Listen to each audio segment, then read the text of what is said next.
how a single decision from Sony made the Steam community so mad that they tanked God of War Ragnarok score to mixed review, and I think this is a final warning for Sony. The old 2018 God of War is overwhelmingly positive on Steam. But what went wrong with Ragnarok? Well, there are multiple reasons why people are review bombing this game. But one reason standing tall above other is mandatory PSN account login. Basically, if you want to play God of War Ragnarok on PC, you needed to link your existing PlayStation Network account or have to create one. Now, you might be thinking, what's wrong in that? It's just an account. People create Origin account or Ubisoft Connect account to play their game on Steam. Then what wrong with Sony asking for it? Well, there are multiple reasons why PSN situation is not same as others. Now, let's take a look at what top-rated reviews are saying. And with these reviews, you'll get a clear idea of what's going on. Creating a PSN account was something I knew was necessary in advance, and I was prepared to do so, until I was met with the reality of it. For UK residents at least, it requires submitting a mobile phone number to verify your age just to start with. And if that fails, which it did, no texts were ever received. Your only recourse is to submit a photograph of your face or a government-issued ID to a third-party website. If you're happy with that, go right ahead. And this is not the only review. Like Astro, others are also concerned about PSN asking for very sensitive personal data just to create an account. Allow data collection? So first you need to give them your goddamn email and password to PlayStation, and you gotta give them data collection. What is even necessary to operate the game? I'm just playing a goddamn game. I highly recommend you to watch Vex's video after this one. He went in depth on why Sony collecting these datas. Video link is in the description. Now you want to play the game, so you agreed to hand over your personal data to Sony. After all, it's 21st century and there is nothing private anymore. But there's a problem also. You just can't log into your existing PSN account or make a new one swiftly. I came across so many reviews where people complaining about unable to log in. This one review is most liked among them. At the time of writing, I am unable to access my PSN account due to a recent two-factor identification update that I was not aware of and have no way to provide.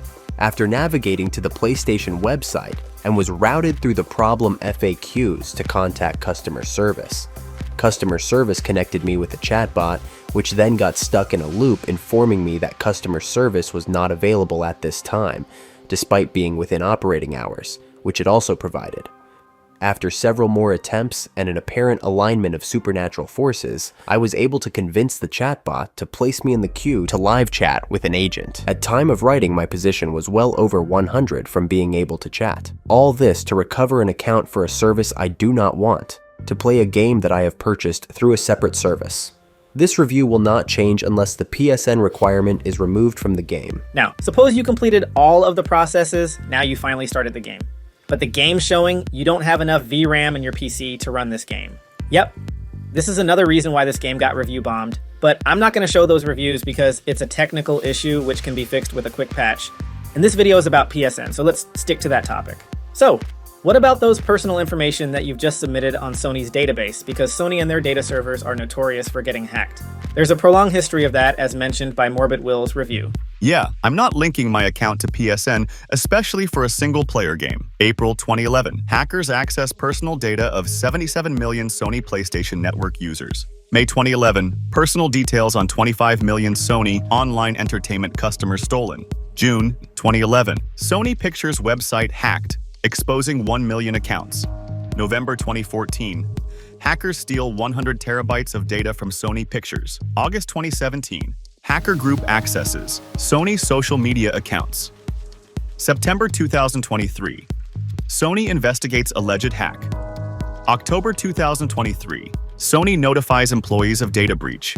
That was quite a long list, but we don't need to worry. After all, this megacorp collects our data just to sell them. So hacked or not hacked in both cases, your private data will be public anyway.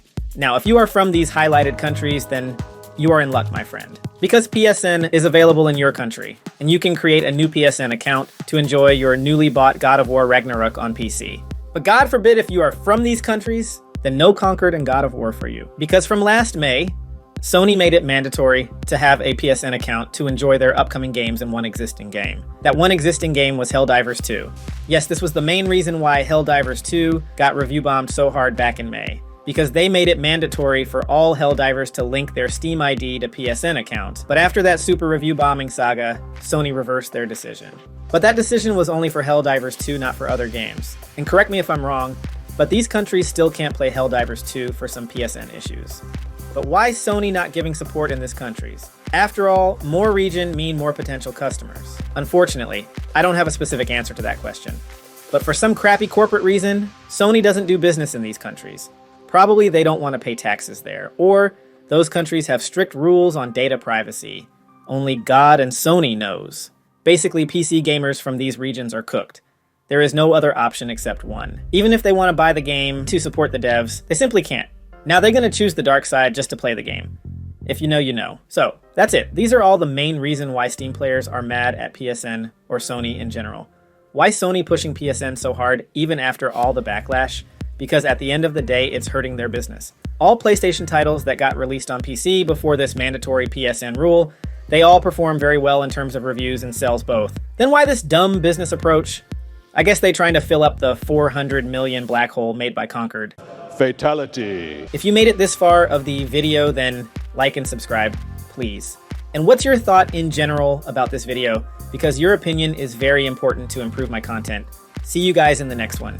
Till then, take care and goodbye.